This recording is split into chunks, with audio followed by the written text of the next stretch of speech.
Jadi imam yang fasik tetap kada menghilangkan pahala jamaah, tetap menghilangkan, walaupun itu makruh. Kita makruh mengikut orang yang fasik kalau kita ini orangnya adil. Kalau sama pada fasik ada pemakruhan, walaupun berbeda fasiknya, tapi sama pada fasik kan jadi makruh. Nah, jadi jangan sekali-kali kita beranggapan imamnya fasik secara kada langsung mengakui diri kita berarti adil. Orang fasik imam ikuti, aku lebih fasik daripada inya. Nah, macam itu berpahala, jamaahnya dapat, pahalanya dapat, dan kada berdosa. Kalau kita menganggap imamnya fasik, aku adil, kalau kamu ikut berdosa, itu kita menganggap diri bersih, dilarang oleh Allah Subhanahu wa taala. Jadi sembahyang di belakang orang fasik kada jadi masalah, karena kita merasa diri kita fasik juga. Banyak riaknya, banyak sombongnya, ada iri dengkinya, ada dendamnya, banyak dalam hati kita macam-macam dosa.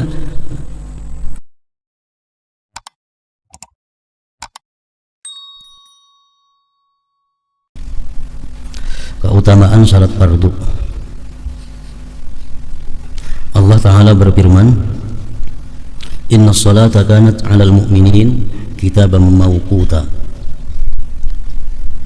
Surat An-Nisa 103. Artinya sesungguhnya salat itu adalah fardu yang ditentukan waktunya atas orang-orang mukmin.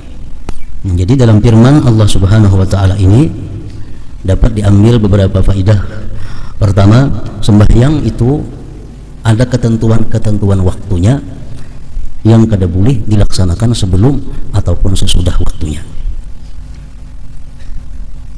Yang kedua, dapat diambil faedah bahwa sembahyang 5 waktu itu, waktu-waktu yang ditentukan Allah Subhanahu wa taala tersebut terkandung beberapa rahasia-rahasia yang ada di dalamnya itu. Firman Allah Subhanahu wa taala dalam Al-Qur'an, aqimis salata liduluki syamsi ila ghasatil lail wa qur'anal fajr. Ini Allah menerangkan waktu sembahyang.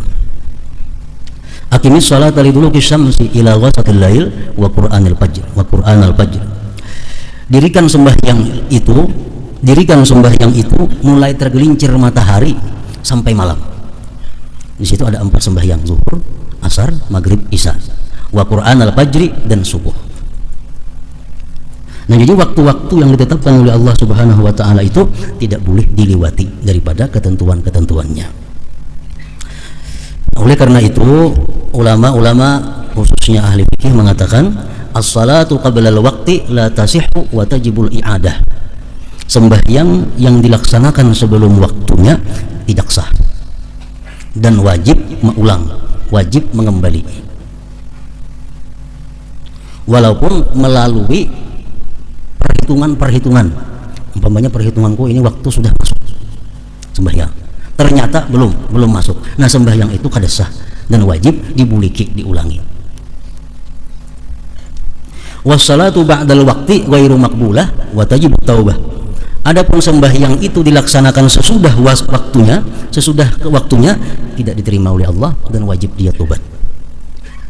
Misal sembahyang zuhur dilaksanakan jam 4, sembahyang asar dilaksanakan jam 6:30, sembahyang maghrib dilaksanakan jam 7:30. Nah, itu sembahyang sesudah waktunya tidak diterima oleh Allah Subhanahu wa taala dan dia wajib bertobat daripadanya. Menunda, melambatkan sembahyang itu. Sahabat Rasulullah bertanya kepada Rasulullah tentang firman Allah yang berbunyi fawailun lil musallin allazina hum an salatihim sahun. Apa itu maksudnya firman Allah? Wailun lil musallin, azab yang sangat bagi orang-orang yang sembahyang, yang mereka itu lalai dalam sembahyangnya. Apa itu maksudnya wahai Rasulullah? Kata Sa'ad bin Abi Waqqas. Rasulullah menjawab, ta'khirus shalah an waqtiha, melambatkan sembahyang daripada waktunya. Mengeluarkan sembahyang daripada waktunya itu termasuk minal kabair, termasuk dosa yang besar. Allah mengancam wailun, azab yang sangat bagi orang-orang yang sengaja mengeluarkan sembahyang daripada waktunya. Memang ada pengecualian, beberapa kelompok yang kada berdosa mengeluarkan sembahyang daripada waktunya itu. Pertama, orang yang lupa, dia kada sadar, lupa karena kesibukan, karena apa, sehingga dia kada sadar sehingga waktu sembahyang sudah habis. tanpa disengajanya, nah ini ada berdosa. Yang kedua, orang yang guring sebelum waktu, tiba-tiba bangun sudah habis waktu, nah itu kada berdosa juga, melambatkan sembahyang dari waktunya. Misal jam 11:12 guring, setengah 12 siang guring, dia bangun pukul 4, nah berarti zuhur tak keluar, nah ini kada berdosa karena dalam keadaan guring. Tapi kalau guringnya di dalam waktu, nah ini berdosa. Orang sudah azan zuhur, guring, bangun pas pukul 4, nah ini berdosa karena guringnya sesudah dalam waktu sembahyang zuhur. Inna salata kanat 'alal mu'minina kitaban mawquta, sesungguhnya salat itu adalah fardu yang ditentukan waktunya atas orang-orang mukmin. Nabi sallallahu alaihi wasallam bersabda, 5 kali salat yang diwajibkan oleh Allah atas para hambanya. Barang siapa yang mendatanginya dan tidak menyia-nyiakannya sedikit pun daripadanya karena memandang inting terhadap kewajiban itu, maka ia mempunyai janji di sisi Allah untuk memasukkannya ke dalam surga. Kalau kita sembahyang 5 waktu dengan tidak menyia-nyiakan, artinya dalam waktu sembahyangnya, syarat rukun adabnya itu bagus, Allah berjanji memasukkan dia ke dalam surga. Allah berjanji, dan janji Allah itu pasti akan terjadi. Innallaha la yukhliful mi'ad, Allah tidak mau menyalahi janjinya. Dan barang siapa yang tidak mendatanginya, maka ia tidak mempunyai janji di sisi Allah untuk memasukkannya ke surga. Jika dia mau, maka dia menyiksanya, dan jika dia mau, maka dia memasukkannya ke surga. Hadis riwayat Abu Daud. Kalau orang itu tidak melaksanakan sembahyang, atau melaksanakan sembahyang tapi kada sesuai dengan kewajiban-kewajibannya, Allah tidak berjanji memasukkannya ke dalam surga. Artinya apa? Bisa masuk surga, bisa kada. Nah, Allah kada berjanji. Kalau orang itu memperinting sembahyang, manu kada, nah itu Allah kada memberi janji kepada dia masuk ke dalam surga. Hadis riwayat Abu Daud, An-Nasai, Ibnu Majah dan Ibnu Hibban dari hadis Ubadah bin Samit. Perumpamaan salat 5 waktu. Perumpamaan salat yang 5 waktu itu seperti sungai tawar yang melimpah di pintu salah seorang di antara kamu, di mana ia menceburkan dirinya padanya 5 kali dalam sehari. 5 kali sehari mandi. Maka apakah kamu berpendapat hal itu menyisakan dari kotorannya? Orang tuh 5 kali sehari mandi adalah bedaki lagi awak. Mereka sahabat menjawab, tidak sedikit pun. Artinya bersih kalau orang 5 kali sehari mandi, 2 kali sehari mandi, gini bagus. Bersabda beliau sallallahu alaihi wasallam bersabda, sesungguhnya salat 5 waktu itu menghilangkan dosa-dosa sebagaimana air menghilangkan kotoran tadi. Hadis riwayat Muslim dari Jabir.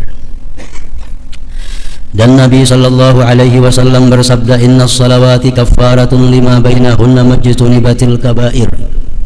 Artinya sesungguhnya salat-salat itu menghapus bagi apa dosa yang antara salat-salat itu selama dijauhi dosa-dosa besar. Jadi sembahyang 5 waktu yang kita gawe itu menghapuskan seluruh dosa-dosa kecil. Walaupun kita kada minta ampun, kita kada bertobat kepada Allah terhadap dosa kecil itu. Tapi kalau kita sembahyang 5 waktu, nah, menghapuskan dosa-dosa kecil itu selama dijauhi dosa-dosa besar. Dosa kecil itu contohnya kan nazari ila auratil ghair, memandang aurat orang lain. Nah, itu dosanya kecil. Memandang aurat orang lain, baik yang sejenis atau lawan jenis. Yang kedua, masul ajnabiyah, bersentuhan dengan yang bukan mahram. Bersentuhan dengan yang bukan mahram termasuk dosa kecil. Kasful aurah, membuka aurat, termasuk dosa kecil. Sama'ul alatil malahil muharramah, mendengari alat-alat musik yang diharamkan, termasuk dosa kecil. Lubusud dibat lirajulin, memakai sutra laki-laki, itu dosanya kecil. Takhattum bizahab lirrajul, laki-laki berutas emas, termasuk dosa kecil.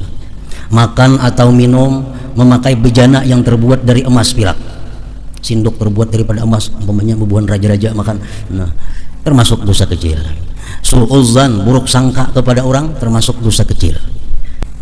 Nah, dosa-dosa kecil yang macam itu terhapus sendirinya bila kita sembahyang 5 waktu. Terhapus sendirinya bila sembahyang 5 waktu. Nah, kecuali dosa besar nang kada termasuk dihapus. Tapi yang perlu kita ketahui bahwa dosa-dosa kecil-kecil nang tadi itu bisa menjadi besar dengan salah satu di antara 5. Nah, dosa-dosa kecil hampir jadi dosa kecil jadi dosa besar kalau disertai dengan salah satu di antara 5 ini. Pertama, dianggap inting, dianggap remeh. Nah, dianggap remeh, ada apa-apa itu dosa kecil aja, ada apa-apa. Dianggap inting, dosa kecil juga dianggap kada apa-apa, dia taklum jadi besar. Nah, jadi walaupun dosa itu kecil jangan dianggap inting. Bila dianggap inting berubah menjadi dosa besar, ada terampuni lagi dengan sembahyang-sembahyang tadi. Yang kedua, dosa kecil itu menjadi besar bisurur, dengan gembira. Gembira. Mendengar musik, nah, hati gembira, senang. Jadi dosa besar. Jadi dosa besar. Memetik gitar, nah, jadi suka, jadi gembira, jadi dosa besar. Karena gembira dengan dosa kecil itu menjadikannya besar. Yang ketiga, bil izhar, dengan dinampakkan, berkisah-kisah kepada orang bahwa ia melakukan dosa. Malam tadi aku melihat aurat si anu, dikisahkan lawan orang. Malam tadi aku begetukan lawan si anu, dikisahkan lawan orang. Jadi dosa besar. Nah, asalnya kecil. Nah, kalau macam itu ada terhapus lagi dengan sembahyang-sembahyang tadi. Yang keempat, bil israr, terus menerus jadi amalan. Dosa kecil tapi jadi amalan. Bini-bini itu kada berjilbab itu dosa kecil aja. Cuma kalau hari-hari jadi gana, jadi amalan membuka aurat. Yang kelima, dosa kecil itu dilakukan oleh orang alim yang menjadi panutan. Nah, orang alim yang menjadi panutan bila mana memperbuat dosa kecil diikuti oleh orang banyak, jadi ganal juga dosanya. Jadi ganal. Nah, jadi inna shalawati kafaratun lima bainahunna majtuni batil kabair, artinya sesungguhnya salat itu menghapus bagi apa dosa yang antara salat itu selama dijauhi dosa-dosa besar. Hadis riwayat Muslim dan Abu Hurairah. Dan Rasulullah sallallahu alaihi wasallam bersabda, bainana wa bainal munafiqin syuhudul atamati was subhi la yastati'unahuma. Artinya, ujar Rasulullah, perbedaan antara kami, maksudnya antara orang-orang yang beriman dan orang-orang munafik, adalah menghadiri salat isya dan subuh berjamaah. Ujar sarah hadis dalam sarah Ihya disebutkan berjamaah, di mana mereka orang munafik itu tidak sanggup sembahyang berjamaah pada keduanya itu, subuh dan isya. Jadi hendak mengetahui diri kita ini apakah masih ada sifat munafiknya, kawah aja selama ini kita subuh kawal kalanggar ke masjid berjamaah. Bila kada kawa berarti kita masih ada sifat munafik. Bila lawan isya-isyanya kada kalanggar kada berjamaah, pol munafiknya sudah. Munafik. Jadi kada ngalih mengetahui orang munafik itu isya kada berjamaah, sembahyang subuh kada berjamaah. Kada kawanya menggawi, kada kawa kada sanggup. Nah, jadi nang kawa orang berjamaah subuh, berjamaah isya itu orang-orang mukmin. Orang-orang kami, ujar Rasulullah sallallahu alaihi wasallam. Jadi mengetahui diri kita, nah, bini-bini, ibu-ibu mengetahui lakinya nih apakah ada munafik kah atau kadakah, lihati sembahyang subuh lawan isya-nya berjamaah kada. Bila laki pian tu subuh kada berjamaah, apalagi malanggau sembahyang isya kada, laki pian tu orang munafik laki. Itu ujar Rasulullah sallallahu alaihi wasallam dalam hadis riwayat Malik dari Sa'id ibn al-Musayyab.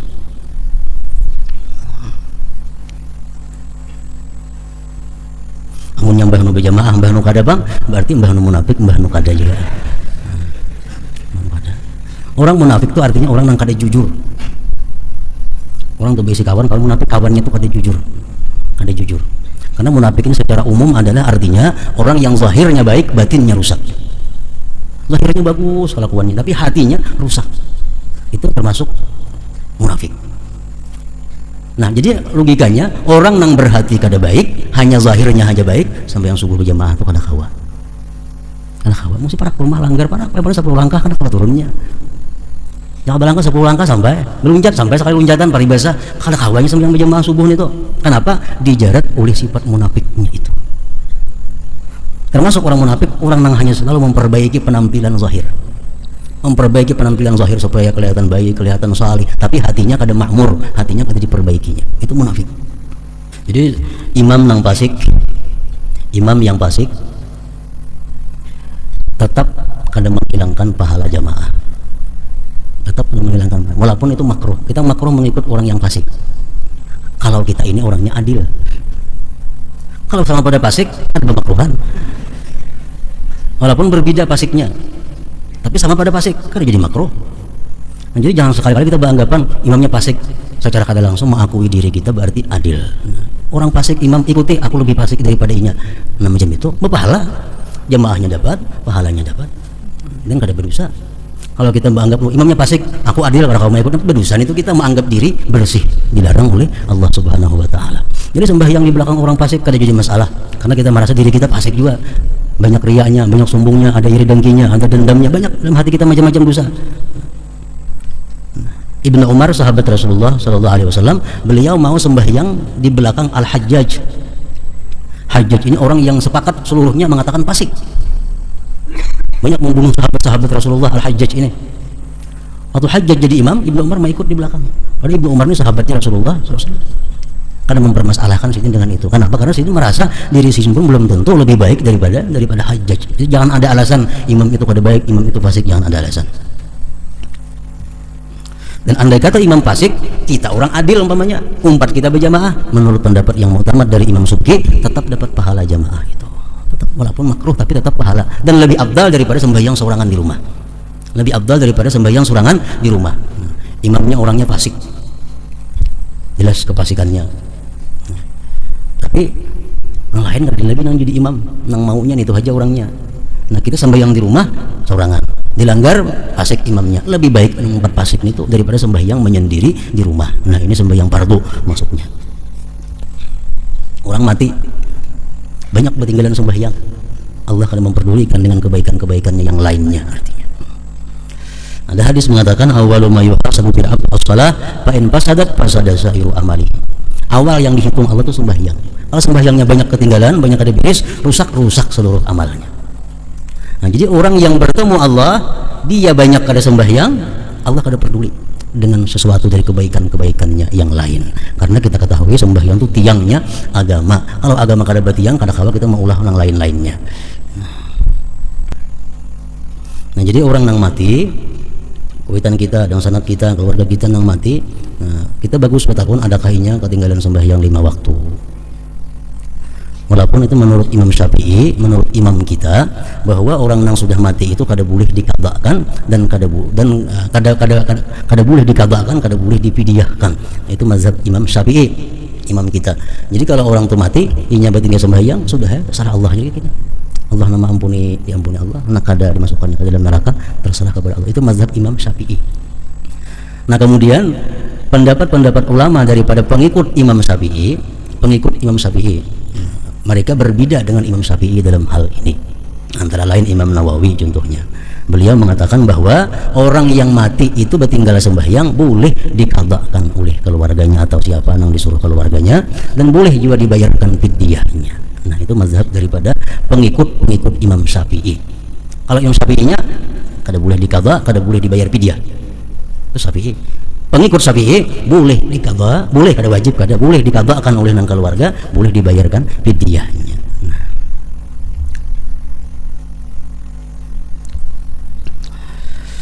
Dan Nabi Shallallahu Alaihi Wasallam ditanya ayyul amal afdalu faqala as-salatu lima waqtiha. Artinya apakah amal yang paling utama?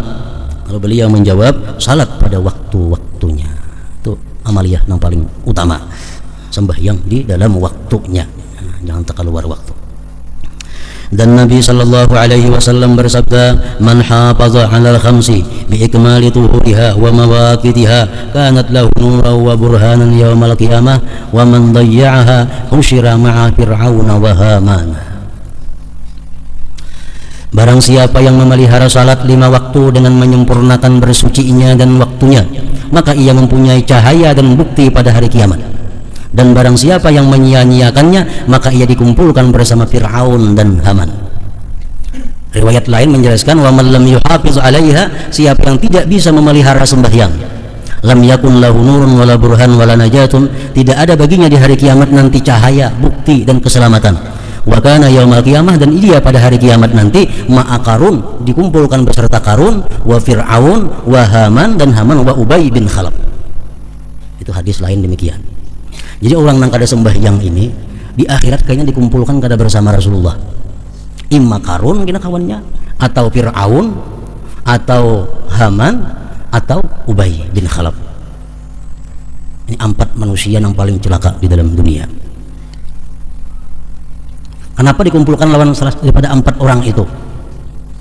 Orang kada sembahyang dikumpulkan di akhirat lawan salah satu 4 itu, kenapa? Nah, karena orang yang kada sembahyang itu atau melalaikan sembahyang daripada waktunya, kadang-kadang dia disibukkan karena mengurus hartanya yang banyak. Kebanyakan bisi harta, urus ini, ditangi sana, ditangi sini, sembahyang pas terlibat waktunya. Kadang-kadang kada sembahyang. Nah, itu nanti di akhirat bersama Qarun. Qarun orang kebanyakan bisi harta, akhirnya lupa kepada Allah. Ada juga sebagian orang yang lupa sembahyang atau kada sembahyang karena kesibukan dengan jabatan kekuasaannya, kunjungan ke sini, kunjungan ke sana, sampai tengah malam kada bersembayangan. Itu nanti di akhirat lawan Fir'aun. Fir'aun raja nang lalai kepada Allah Subhanahu wa taala. Ada lagi Haman.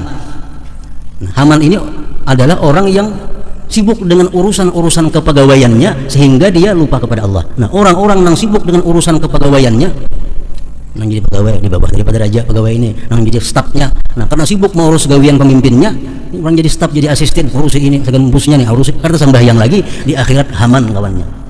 Haman ini anak buah Fir'aun, menterinya Fir'aun.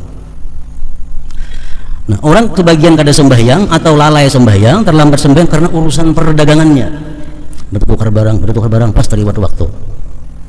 Nah, ini di akhirat nanti dikumpulkan bersama Ubay bin Khalaf. Ubay bin Khalaf ini asqan nas bi hadhil ummah, manusia yang paling celaka di antara seluruh umat Nabi Muhammad ini, Ubay bin Khalaf. Dan Ubay bin Khalaf ini adalah satu-satunya manusia yang dibunuh oleh tangan Rasulullah SAW sendiri.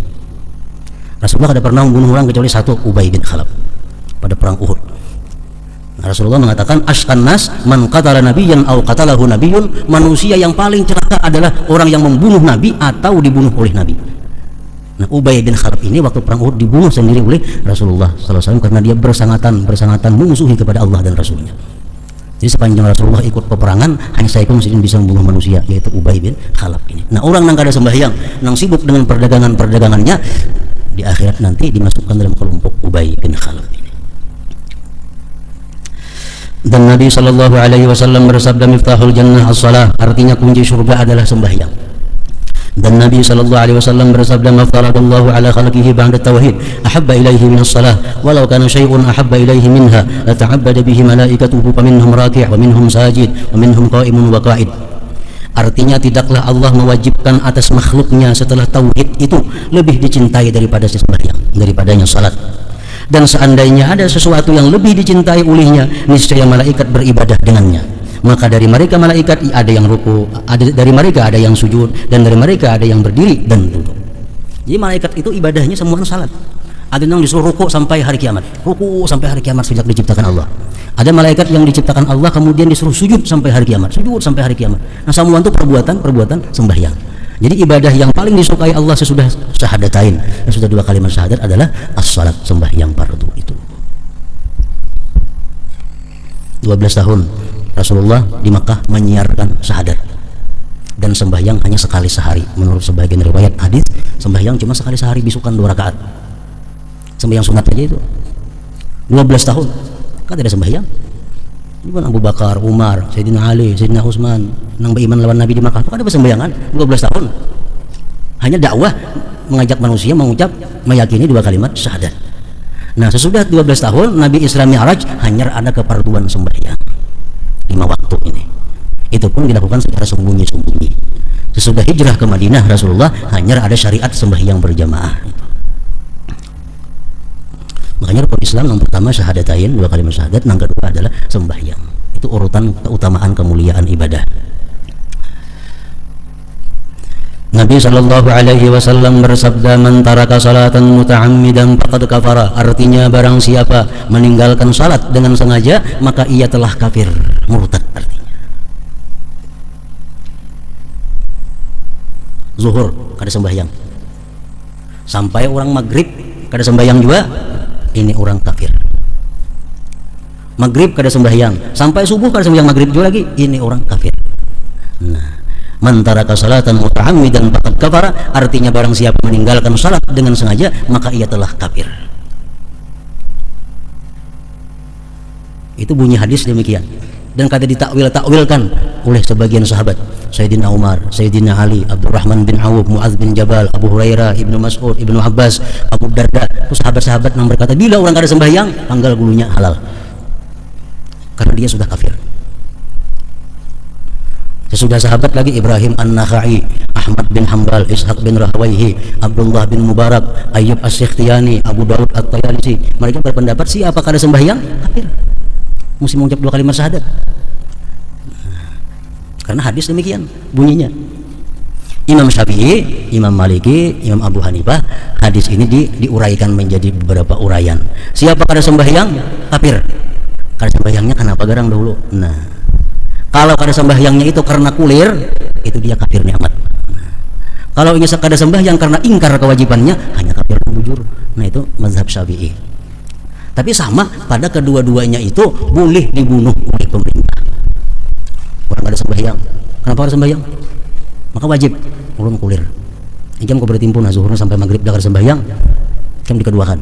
Andai kata negeri kita pemerintahannya Islam, sampai maghribnya kan sembahyang zuhur, nah orang ini antar ke polisi membunuhnya hari itu juga. Itu hukum Islam. Jadi orang kada sembahyang itu darahnya kada berharga di sisi Allah. Kada sembahyang. Ya kan itu berlaku beberapa labin habis sobat manusianya. Bila kada sembahyang bunuh, kada sembahyang bunuh. Padahal hukum Islam, hukum yang sebenarnya demikian.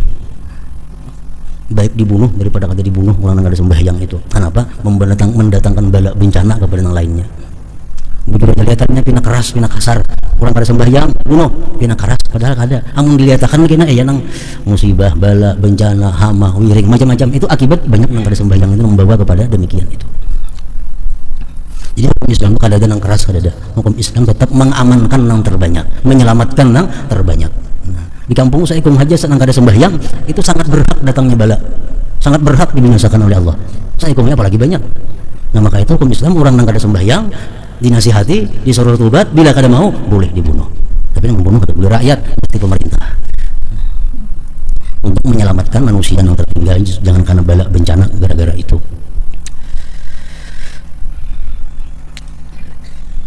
Barang siapa meninggalkan salat dengan sengaja maka ia telah kafir, yakni ia mendekati untuk tercabut dari iman dengan keterlepasan talinya dari keruntuhan tiangnya, sebagaimana dikatakan bagi orang yang mendekati sesuatu negeri bahwasanya ia sampai dan memasukinya.